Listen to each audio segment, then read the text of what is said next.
The great chamber on Axis Prime was bigger than any building on Earth. It stretched so wide that a person standing on one end could barely see the other side. The ceiling rose high above, covered in lights that looked like stars. This was where the rulers of the galaxy met to decide the fate of billions. Today, 73 different species filled the chamber. Some walked on legs. Some floated in the air. Others existed as pure energy inside crystal containers. They came from every corner of known space, and each one believed they were important. The Xanthari were there, floating inside their containment fields. Their bodies glowed with a soft blue light. They controlled the largest military fleet in the galaxy, and never let anyone forget it. The Kryn stood tall on their 6 legs, their shells decorated with symbols of honor. They were the oldest species in the council and acted like everyone's grandfather. Near the center of the chamber sat an empty chair. It was made from dark wood carved with beautiful patterns. Metal from Earth's solar system decorated its surface, shining under the lights. The chair had been empty for 300 years. Most of the younger species didn't know why the chair existed. They had never seen a human before. Some thought humans were extinct. Others believed they were living somewhere far away, too afraid to come back. The older species remembered, but they rarely talked about it. Memory was uncomfortable sometimes. Commander Zeloth of the Xanthari military stood before the council. His voice boomed through the translation system. "We gather here to discuss an old problem. The Earth seat has been empty for 3 centuries. No human has answered our calls. No human ship has been seen in council space. I propose we remove this chair and give humanity's territory to species who will actually use it." Many voices rose in agreement. The Xanthari had wanted Earth systems for decades. The planets were rich in resources, and the location was perfect for military bases. Other species saw opportunity too. They could divide the territory, expand their borders, and forget humans ever existed. Speaker Varash, the ancient Kryn leader, raised one of his clawed hands. The chamber fell silent. When Vorash spoke, people listened. He had been alive when humans first came to the council. He remembered things others had forgotten. "Before we vote," Vorash said slowly, "we should remember why that chair is empty." But most didn't want to remember. The vote was scheduled for the next day. By tomorrow evening, humanity's seat would be gone forever. Far across the galaxy, Captain Jacob Price stood on the bridge of his ship. The Defiant Horizon wasn't the biggest vessel in Earth's fleet, but it was fast and reliable. Jacob had commanded her for 5 years, and his crew trusted him completely. "Captain, we're receiving new orders from Fleet Command," said Lieutenant Kevin Torres from the communications station. He looked confused. "We're being redirected to Axis Prime immediately." Jacob turned to face his communications officer. "Axis Prime? That's Council territory. We haven't sent a ship there in 300 years. "I know, sir, but the orders are marked critical priority. Admiral Grant herself signed them." Jacob looked at his senior staff. Lieutenant Lisa Monroe sat at the tactical station, her fingers moving quickly over the controls. She was the best tactical officer Jacob had ever worked with. Commander Peter Hayes stood near the engineering console, already calculating jump coordinates. Dr. Amy Chen was reviewing data on her medical station, though she spent more time studying alien cultures than treating injuries these days. "What do you think, Lisa?" Jacob asked. Lisa studied her screens. "If Fleet Command wants us at Axis Prime, there's a good reason." "We should go," Peter nodded. "The ship is ready. We can make the jump in 15 minutes. Jacob made his decision. Kevin acknowledged the orders. "Peter, plot us a course. Lisa, make sure our weapons are ready but not active. If we're going into council space, I want to be prepared for anything." "What about me?" Amy asked. "Start researching everything you can find about the council's current status. I want to know who's in charge, what they're arguing about, and why we're suddenly going back after all this time." The crew moved quickly. 15 minutes later, the Defiant Horizon jumped into quantum slip space, leaving the safety of human territory behind. The journey would take several days. Amy spent those days buried in records. She discovered something interesting in the old files. 300 years ago, Earth had sent diplomats to join the Galactic Council. They arrived with hope and friendship, but the Council didn't treat them as equals. "Look at this," Amy told Jacob in his office. She displayed old video files on the screen. "This is Ambassador Richard Cole. He was Earth's first representative to the Council." Jacob watched the recording. Ambassador Cole stood before the Council, speaking with passion about cooperation and mutual respect. But the council members barely listened. Some talked among themselves. Others looked bored. They gave us a seat but no real voice, Amy explained. Every time Earth proposed something, the council ignored it. They treated us like children who didn't understand how the galaxy worked. What changed? Jacob asked. Amy pulled up more files. The Vrax happened. Humanity discovered them consuming worlds on the galaxy's edge. We brought evidence to the council, warned them about the danger. The council told us not to interfere. But we did interfere. Commander Nathan Cross took 12 ships into Vrax territory. He fought them for 2 years and saved 4 inhabited worlds. The council didn't thank him. They sanctioned Earth for unauthorized military action. Jacob shook his head. So we left. Ambassador Cole made a speech. It was removed from official records, but we kept copies. He told the council that humanity would return when we could sit as equals, not as servants. Then we closed our borders and disappeared. And now we're going back, Jacob said quietly. The Defiant Horizon dropped out of quantum slipspace at the edge of the Axis Prime system. Immediately, alarms started ringing. Dozens of alien warships changed course, heading straight for them. We've got company, Lisa said calmly. I count 47 vessels. Most are Xanthari battlecruisers. Kevin's console lit up with incoming messages. Captain, we're being hailed by everyone. Council security, Xanthari Fleet Command, even some commercial vessels. Jacob took a deep breath. Open a channel to Council Central Command only. Kevin nodded. Channel open, sir. This is Captain Jacob Price of the Earth vessel Defiant Horizon. We request permission to approach Axis Prime under diplomatic protocols as outlined in the Galactic Charter, Section 12, Subsection 7. Silence followed. Jacob could imagine the chaos on Axis Prime. No one expected humans to return. Certainly not like this. Finally, a response came. It was Speaker Vorash himself. Human vessel, you have permission to approach. Welcome back to Council Space, Captain Price. It has been a long time. Jacob smiled slightly. Yes, Speaker. It has. The Defiant Horizon moved forward, surrounded by alien warships. But Jacob wasn't worried. He had faith in his crew and his ship. More importantly, he had faith in what humanity had become during those 300 years of silence. The galaxy was about to remember why Earth's seed existed and why it should never have been forgotten. The Defiant Horizon descended through Axis Prime's atmosphere like a silver knife cutting through clouds. Jacob watched the view screen as the capital city grew larger. Massive towers reached toward the sky, each one representing a different species. The architecture mixed together in ways that shouldn't work, but somehow did. Xanthari crystal spires stood next to crinstone pyramids. Lumari organic structures grew between metal Dracon platforms. Landing Pad 7 has been assigned to us, Kevin reported. It's in the diplomatic quarter, close to the council chamber. Of course it is, Lisa said. They want to keep an eye on us. The ship touched down smoothly. Peter had brought them in perfectly, as always. Through the windows, Jacob could see crowds gathering. News of a human ship had spread fast. Some aliens had never seen humans before. Others remembered the stories their elders told. Full dress uniforms, Jacob ordered. We represent all of humanity today. Let's make sure we look the part. 20 minutes later, Jacob led his senior staff down the boarding ramp. Lisa walked on his right, her uniform crisp and her posture military perfect. Peter was on his left, carrying a data tablet.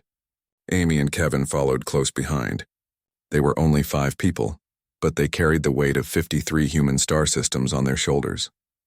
A Kryn official waited at the bottom of the ramp. His shell was painted with diplomatic symbols. Captain Price, I am Coordinator Thresh.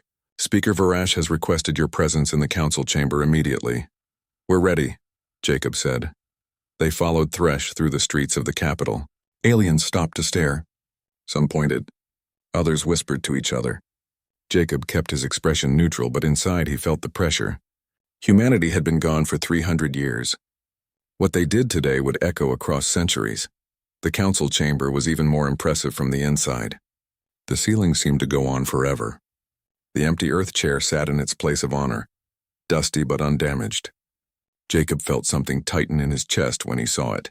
The chamber was full. Every council member was present, along with their advisors and guards. This wasn't a normal session. This was history happening in real time. Speaker Vorash stood at the center podium. His old eyes focused on Jacob. Captain Price, humanity has been absent from this council for 3 centuries. What brings you back now? Jacob didn't walk to the visitors' gallery where guests normally stood. He walked straight to the earth chair. He placed his hand on its back, feeling the smooth wood under his palm. The chamber fell completely silent. 300 years ago, Jacob began, his voice steady and clear.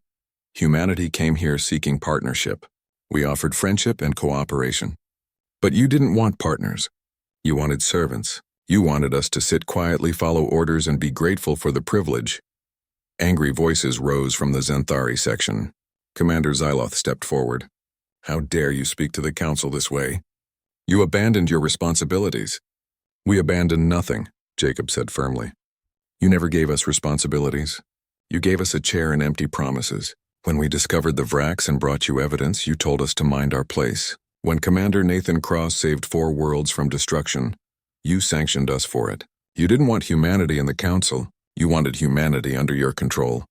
Vorash raised his hand for silence. Your words are harsh, Captain. But continue. Why have you returned? Lisa stepped forward and activated her holographic projector. Images filled the air above the council floor. Star charts appeared showing human territory. It had grown. A lot. While you forgot about us, Lisa said, we didn't forget about you. Humanity now inhabits 53 star systems. Our population exceeds 40 billion. Our shipyards produce vessels that match anything in council space. We didn't collapse without you. We thrived. The council members shifted uncomfortably. The data on the screens told a story they didn't want to hear. Humanity had spent 3 centuries building something impressive. Something independent. Something that didn't need the council's approval. Peter activated another display. We also advanced technologically. Our quantum slip space drives are faster and more efficient than yours. Our manufacturing processes produce stronger materials. Our agricultural systems feed billions without depleting planets. We learned everything we needed to know, and then we learned more. Impressive, a Lumari representative said. Her voice was musical, genuinely curious. But this doesn't explain why you've returned. If humanity is so successful alone, why come back to the council? Amy stepped forward. This was her moment. She had spent years studying the Vrax, understanding them, learning how to fight them. Now she would share that knowledge with people who had once ignored humanity's warnings. The Vrax are real, Amy said simply. They're not a myth or a distant threat. They're an active danger, consuming worlds and spreading through the galaxy. 300 years ago, you told us they weren't our concern. But we made them our concern anyway. New images appeared. These weren't star charts or population data. These were battle recordings.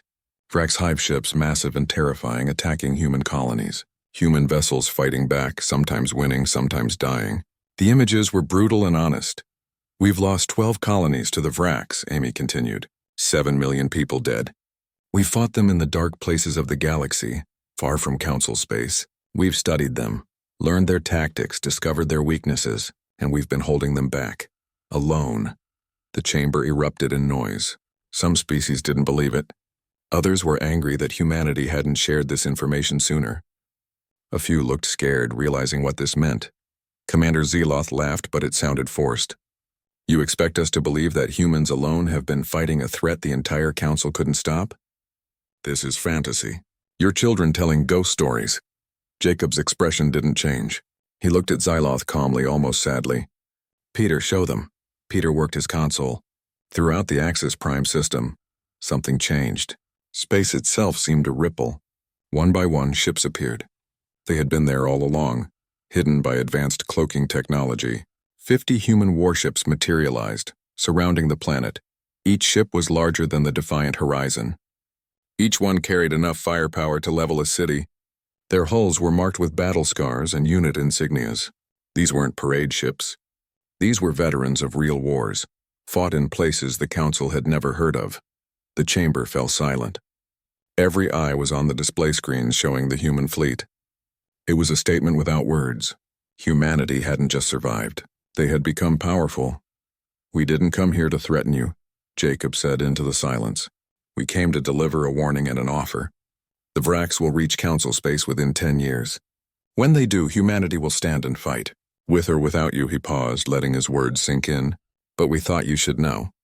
The chair you're about to dissolve belongs to the only species that's been defending your borders while you debated politics. The seat you think is empty has been occupied all along. Just not in the way you expected. Varash looked at the human captain with new respect. What do you want from us, Captain Price? Nothing, Jacob said. We don't need your permission or your approval. We're telling you what's coming and offering our help. What you do with that information is your choice. The vote on dissolving Earth's seat was postponed. The council had bigger problems to worry about now. The council chamber stayed tense long after Jacob finished speaking. Representatives from different species argued with each other. Some wanted to accept humanity's offer immediately. Others distrusted Earth's sudden return and military strength. The Zenthari were especially vocal.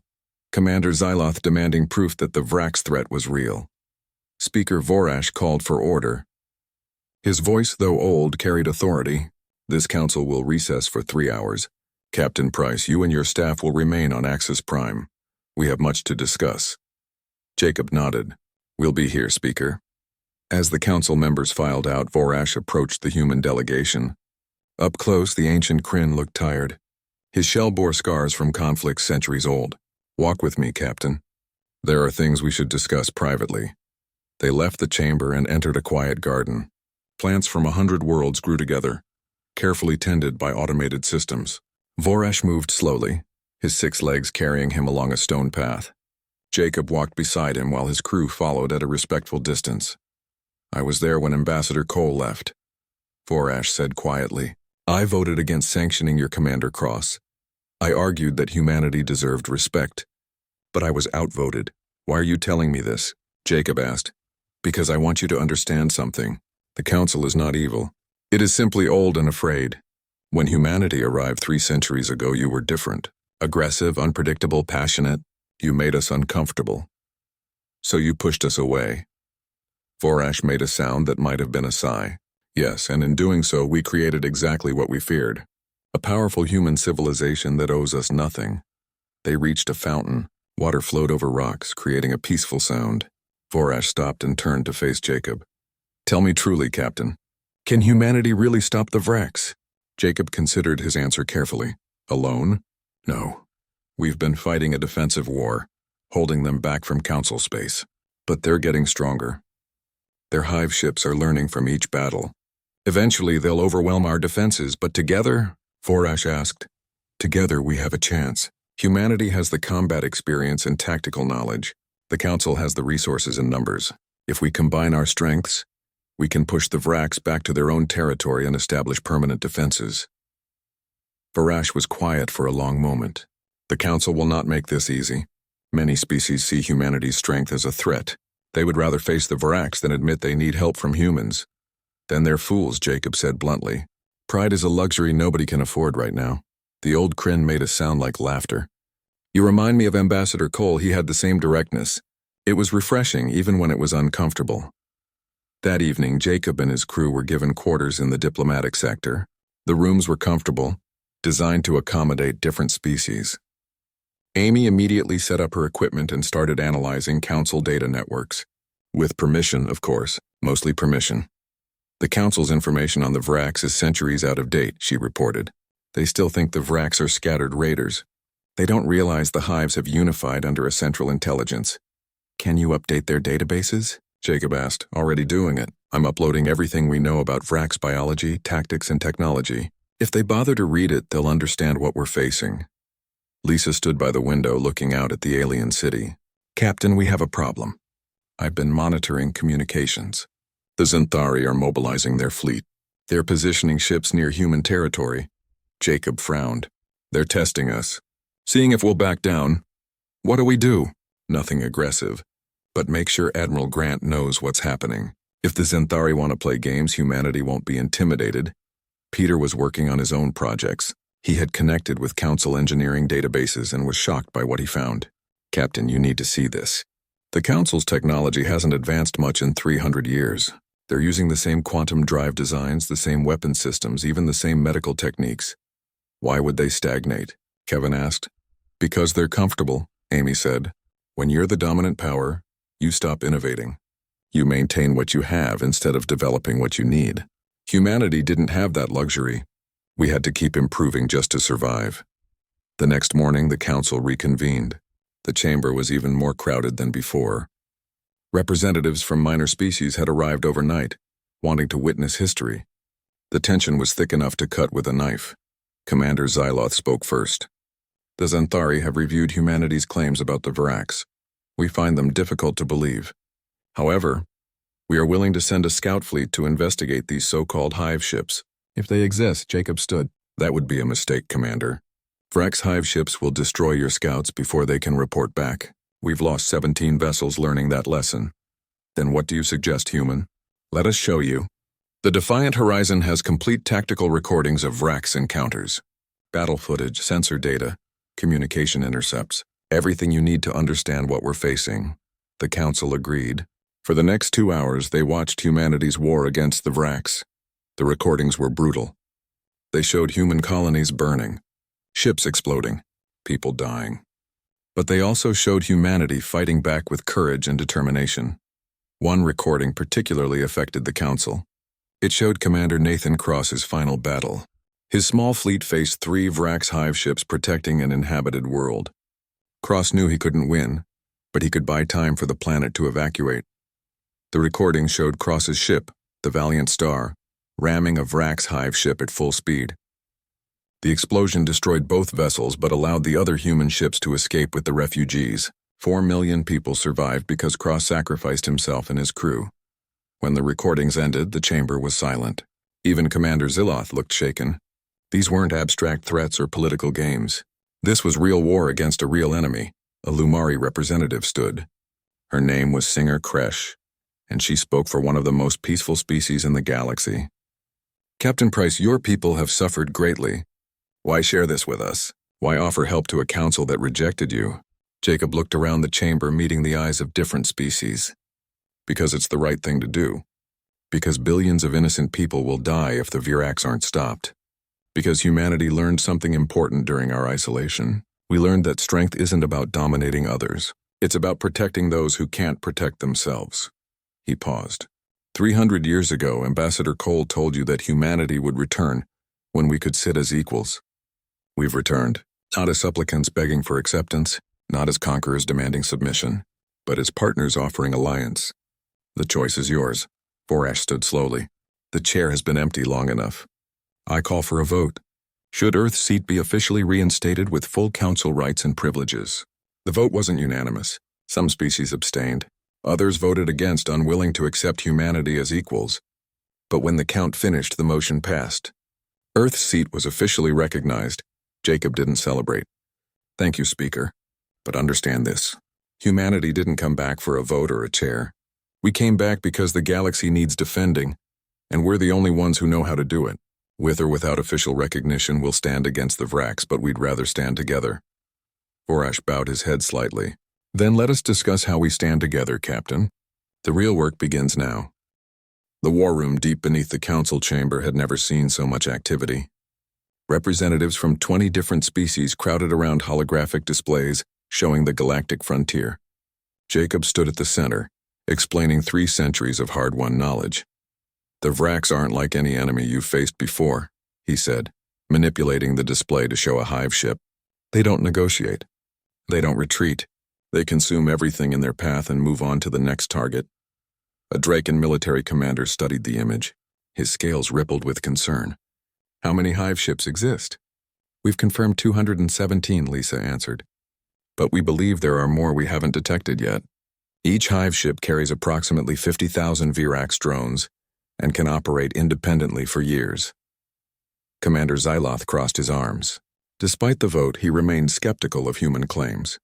If these creatures are so dangerous, why hasn't the Council encountered them? Amy pulled up a galactic map. Red markers showed Virax activity over the past 3 centuries. Because humanity has been your shield. Look at the pattern. Every time the Virax moved toward Council space, they hit human colonies first. We've been absorbing the attacks, studying the enemy, and pushing them back. The map told a clear story. Human territory formed a barrier between the Virax and the Council's core worlds. 12 red markers showed destroyed human colonies, but dozens of blue markers showed successful defenses. Humanity had paid in blood to protect people who didn't even know they needed protection. Singer Kresh, the Lumari representative, spoke softly. Your people died for us, without knowing, without thanks. We didn't do it for thanks, Jacob said. We did it because it needed doing. Over the next week, the Council and humanity worked together to develop a unified defense strategy. It wasn't easy. Different species had different military doctrines. Some preferred massive fleets. Others relied on defensive stations. The Xanthari wanted aggressive patrols. The Lumari insisted on protecting civilian populations first. Jacob found himself mediating disputes he never expected. Military commanders who had spent centuries thinking they knew everything about warfare now had to listen to human tactical advice. Some adapted quickly, others resisted every suggestion. Peter worked with Council engineers to upgrade their defensive systems. Your shields are strong but inflexible, he explained to a group of Kryn technicians. Vrax weapons use rotating frequencies.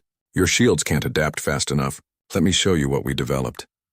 He demonstrated human shield technology that cycled through multiple frequencies, adjusting in real time to incoming fire. The Kryn engineers were impressed but also embarrassed. Humanity had surpassed them technologically and everyone knew it. Don't feel bad, Peter said kindly. You didn't need to innovate. You were comfortable and safe. We didn't have that luxury. Necessity made us creative. Amy spent her time teaching Council scientists about Vrax biology. They're not individuals in the way you understand. Each drone is part of a collective consciousness. Kill one and the others learn from its death. They adapt constantly. How do you fight something that learns from every defeat? A scientist asked. By being more adaptable than they are. By using tactics they've never seen before. By being unpredictable. Amy smiled slightly. By being human. Lisa trained Council military officers in anti-Vrax tactics. She showed them recordings of successful human operations. Speed is crucial. Vrax hive ships are powerful but slow. Hit them hard, hit them fast, and get out before they can respond. A young Xanthari officer raised his hand. What about honor? We don't run from battles. There's no honor in dying stupidly, Lisa said bluntly.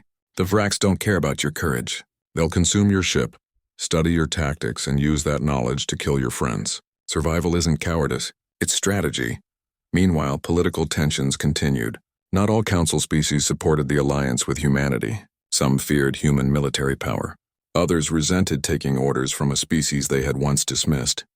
Secret meetings happened in dark corners of the capital. Kevin monitored communications and warned Jacob. Captain, there's a faction working against us. They're spreading rumors that humanity plans to use the Vrax threat to take over the Council. Do we have proof? Nothing concrete. But the whispers are getting louder. Jacob sighed.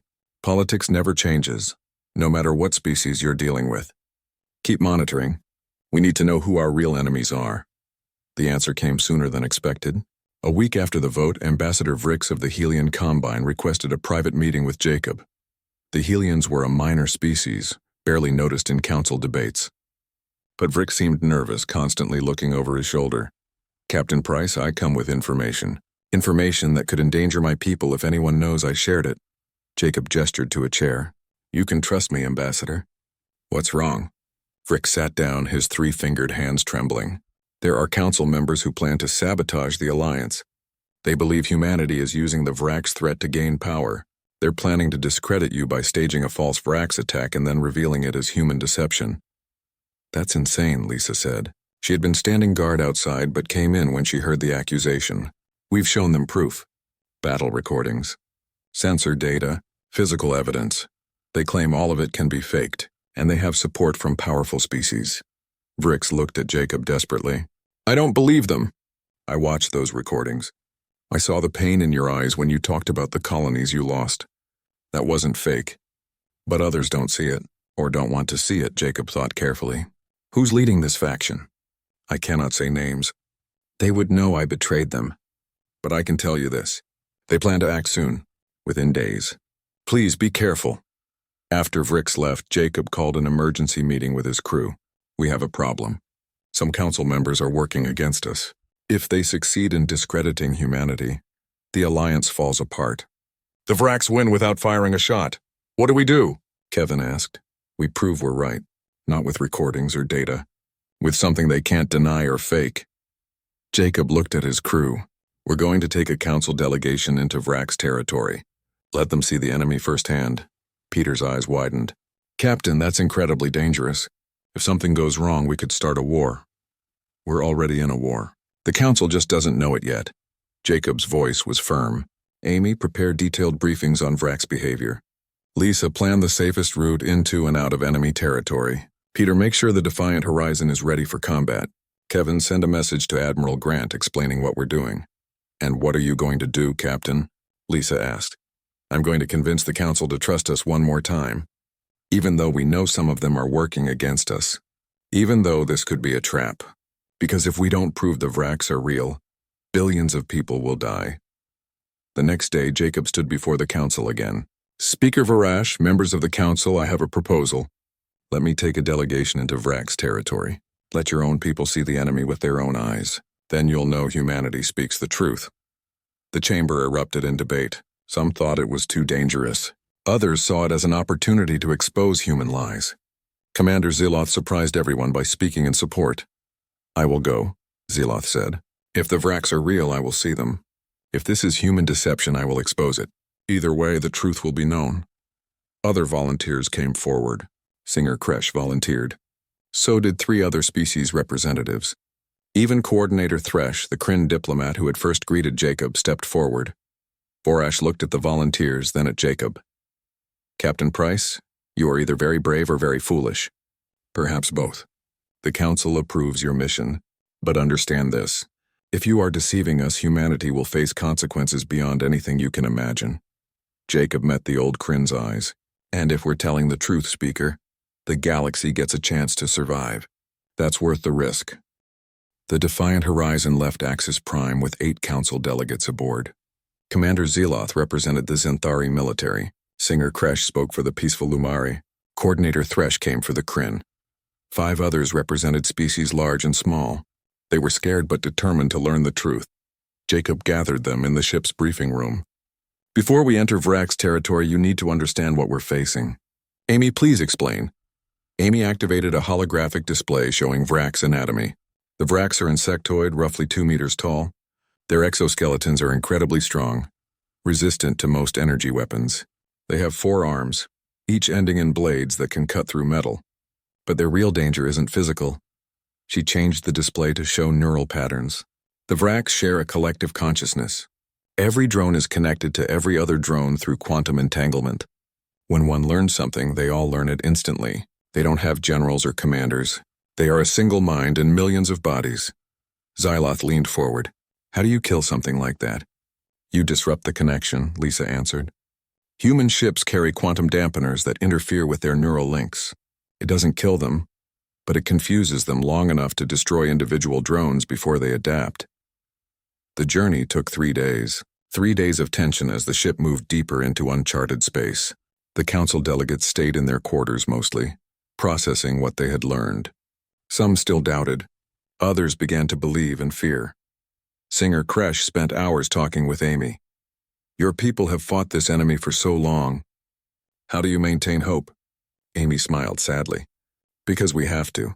Because giving up means extinction, not just for humanity but for everyone. The Vrax don't care about borders or politics. They consume everything. On the 3rd day, Peter detected something on long-range sensors. Captain, I'm picking up debris. A lot of it. Composition matches human colony structures. Jacob felt his chest tighten. He knew what they had found. Helm, take us closer. Delegates, please come to the observation deck. The council delegates gathered at the large windows. At first, they saw nothing but darkness and stars. Then the debris field came into view. Twisted metal floated in space, the remains of what had once been a thriving human colony. 50,000 people had lived here. Now there was only wreckage. This was Colony 7, Jacob said quietly. The Vrax destroyed it 11 years ago. We evacuated most of the population, but 3,000 people didn't make it off in time. Singer Kresh pressed her hand against the window. Her musical voice was barely a whisper. Oh, ancestors. This is real, then keep looking, Jacob said. You need to see everything. The ship moved through the debris field. They passed destroyed homes, schools, and hospitals. They saw burned playgrounds where human children once played. The delegates stood in silence, witnessing the cost of humanity's lonely war. Coordinator Thresh spoke, his voice heavy. How many colonies like this have you lost? 12, Jacob answered. This was the first. We've gotten better at evacuating since then, but we've never forgotten the price of being too slow. Peter's console beeped urgently. Captain, I'm detecting quantum signatures. Multiple contacts inbound. They're Vrax. Jacob's voice became sharp and commanding. Battle stations. Delegates, return to your quarters immediately and secure yourselves. This is not a drill. The delegates hurried away, fear clear on their faces. Ziloth hesitated, wanting to stay on the bridge, but Jacob pointed firmly at the door. Commander, with respect, this is my ship and my crew. You'll be safer below. Ziloth reluctantly left. The bridge crew moved with practiced efficiency. Lisa brought weapons online. Peter adjusted shields. Kevin opened communication channels to the human fleet waiting in nearby space. 3 Vrax scout ships appeared on sensors. They were smaller than Hive ships, but still dangerous. Their hulls looked organic, covered in strange patterns that seemed to move. They've detected us, Lisa reported. Weapons charging. They're not hesitating. Neither do we, Jacob said. Lisa, fire quantum dampeners. Disorient them. Peter, evasive pattern Delta. Kevin, signal the fleet. We might need backup. The defiant horizon moved like a dancer rolling away from Vrax weapons fire. Beams of green energy passed through the space where they had been seconds before. Lisa fired the quantum dampeners, invisible waves of energy that disrupted the Vrax neural connections. The effect was immediate. The Vrax ships faltered, their movements becoming uncoordinated. It only lasted a few seconds, but that was enough. Lisa targeted the nearest ship and fired. Human missiles struck the Vrax vessel's weak points, areas humanity had learned through painful experience. The ship exploded. 2 remaining, Peter called out. They're adapting. The dampeners are less effective. That's why we keep moving, Jacob said. Lisa switched to kinetic weapons. Amy proved the Vrax haven't adapted to old-fashioned railguns yet. The defiant horizon shuddered as railguns fired. Solid metal slugs traveling at incredible speeds slammed into the second Virax ship. The kinetic impact tore through its hull. The ship didn't explode. It simply broke apart, pieces spinning into the void. The third Vrax ship tried to flee, but it was too late. 2 human warships dropped out of quantum slip space surrounding it. The Vrax ship fired desperately at both targets but couldn't defend against attacks from multiple directions. It died quickly. Jacob took a breath, forcing his heart to slow down. Damage report. Minor hits to the port shields, Peter reported. Nothing serious. We're fine, Captain. Good. Stand down from battle stations, but stay alert. Kevin, bring our delegates back to the bridge. They need to see this. The council delegates returned, shaken but unharmed. They stared at the wreckage of the Vrax ships floating in space. That was a small engagement, Jacob explained. 3 scout ships. A Hive ship would have 50 times that firepower and wouldn't die nearly as easily. That's what's coming to council space in 10 years, maybe sooner. Ziloth looked at the destroyed Vrax vessels with new respect. You fought with precision and skill. Your crew worked as one.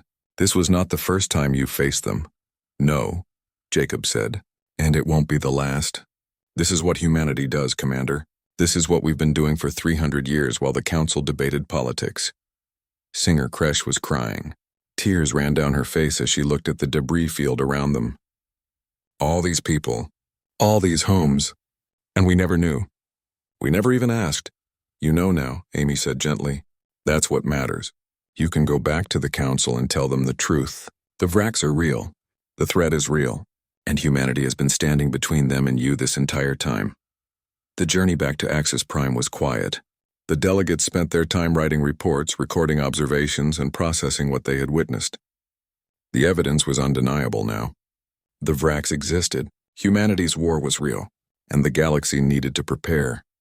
When they arrived at Axis Prime, news of the encounter had already spread. Kevin had sent regular updates. The council knew that delegates had faced Vrax ships and survived only because of human skill and sacrifice. Speaker Varash met them at the landing pad. He looked at each delegate, reading the truth in their expressions. So, he said quietly, it is real. Ziloth stepped forward. The proud Zenthari commander looked humbled. It is real, Speaker. Everything the humans claimed is true. I saw the destroyed colony. I faced Vrax ships. I watched humanity fight with courage and skill born from centuries of experience. We owe them a debt we can never repay. Singer Kresh added her voice. They have been protecting us without our knowledge, dying for us without our thanks. The least we can do is stand beside them now. Vorash turned to Jacob. Captain Price, on behalf of the Galactic Council, I apologize. We doubted you. We doubted humanity.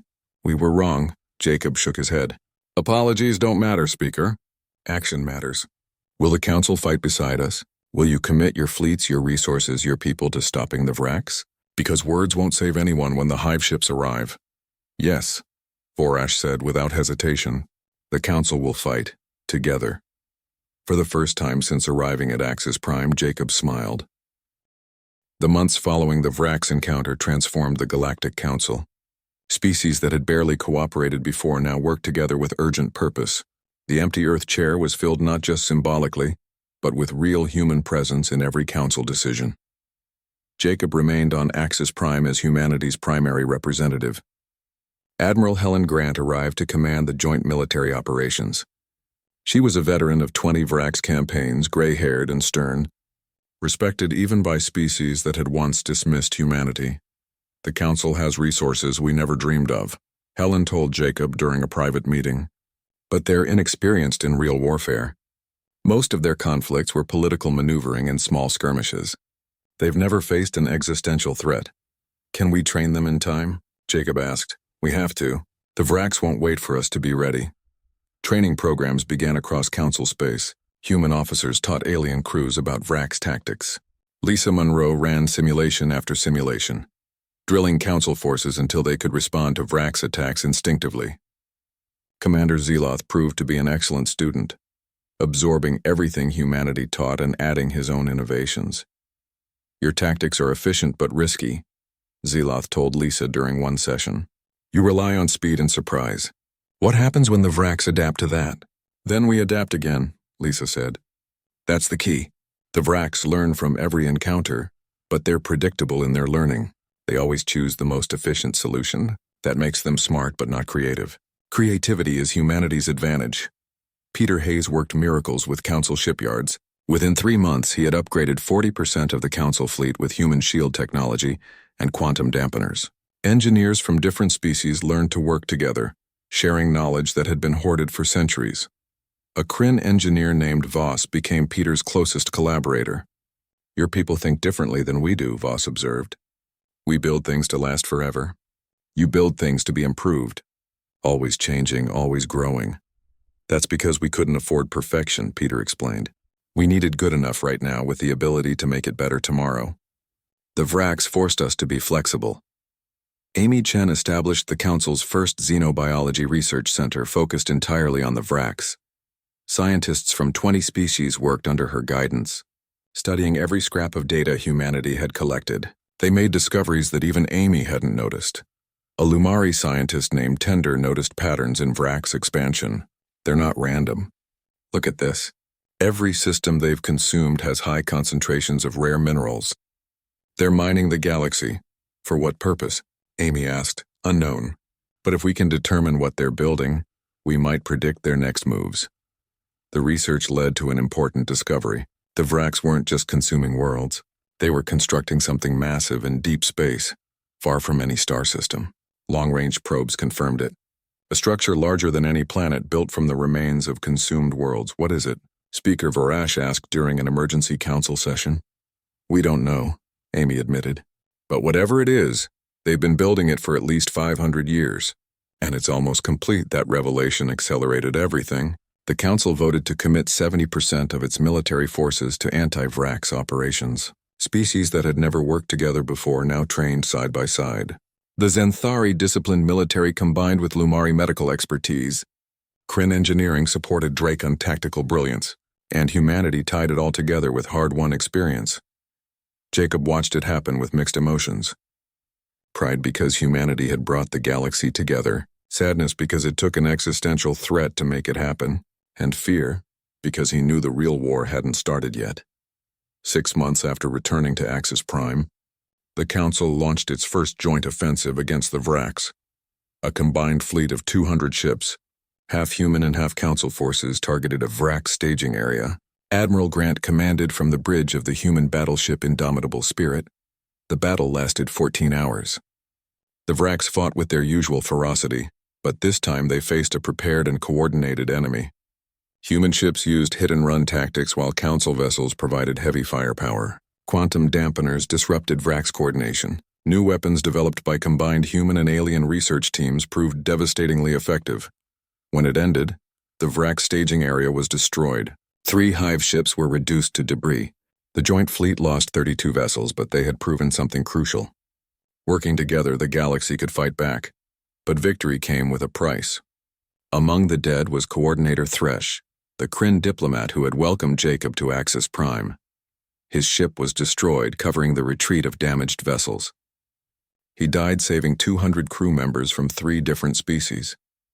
Jacob attended the memorial service on Axis Prime. Thousands gathered to honor the fallen. Speaker Vorash spoke about sacrifice and unity, but it was Singer Kresh who said the words everyone needed to hear. Coordinator Thresh died protecting people he barely knew, humans he had met only months ago. That is what we fight for, not territory or resources or pride. We fight so that people from all species can live without fear. That is what humanity taught us. That is what we must remember. After the memorial, Jacob returned to his quarters. He found a message waiting from Earth. It was from his sister, someone he hadn't seen in 5 years. She told him about his nephew's graduation, about his mother's garden, about ordinary life on a peaceful world. She ended with simple words that made Jacob's throat tight. "We're proud of you, big brother. Everyone here knows what you're doing. You're keeping us safe. You're keeping everyone safe. Come home when you can." Jacob sat in the darkness of his quarters thinking about home, thinking about all the people across the galaxy who deserved to live ordinary lives. That's what this was all about. Not glory or recognition, just the simple right to exist without fear. A chime at his door interrupted his thoughts. It was Amy, Peter, Lisa, and Kevin. His crew had become his family over these months. "We thought you might want company," Amy said. They sat together, not talking much, just being present for each other. That was enough. They had all lost people to the Vraks. They all carried scars from battles fought in the dark corners of space. But they had each other and they had purpose. "Do you think we can win?" Kevin asked quietly. Jacob considered the question. "I think we can survive. I think we can protect the people we love. I think we can show the galaxy that cooperation is stronger than isolation. Whether that's winning depends on how you measure success." "That's very philosophical for a ship captain," Lisa said with a slight smile. "I've had a lot of time to think about what we're doing and why. 300 years ago, humanity left the Council because we refused to bow. Now we're back, still refusing to bow, but also refusing to let others face danger alone. That's who we are. That's who we've always been." The Galactic War against the Vraks continued for years. There were victories and defeats. Heroes rose and fell. Species that had never spoken before became close allies. The mysterious structure the Vraks were building was eventually destroyed in a massive coordinated strike, though no one ever learned its true purpose. Through it all, humanity stood at the center of the alliance. Not as leaders demanding obedience, not as servants accepting orders, but as partners sharing the burden equally with everyone else. The empty chair was never empty again. Earth's voice was heard in every council decision, but more importantly, humanity's values spread through the galaxy. The idea that strength should protect, not dominate. That cooperation was better than conquest. That every species, no matter how small or young, deserved respect. Years later, when Jacob finally returned to Earth, he walked through his childhood home and saw his mother's garden. It was still there, still growing, still beautiful. His nephew was grown now, studying to be an engineer like Peter Hayes. His sister was older, with gray in her hair, but her smile was the same. "Was it worth it?" she asked him. Jacob thought about all the people saved, all the species working together, all the ordinary lives protected by extraordinary sacrifice. He thought about Coordinator Thresh and Commander Nathan Cross and all the others who gave everything, so that gardens could keep growing. "Yes," he said simply. It was worth it. The galaxy had asked why Earth's seat was empty. They learned the answer. Humanity bows to no one, but humanity stands with everyone who needs standing with. That was the lesson 300 years of isolation taught. That was the gift humanity brought back to the stars, and the galaxy was better for it.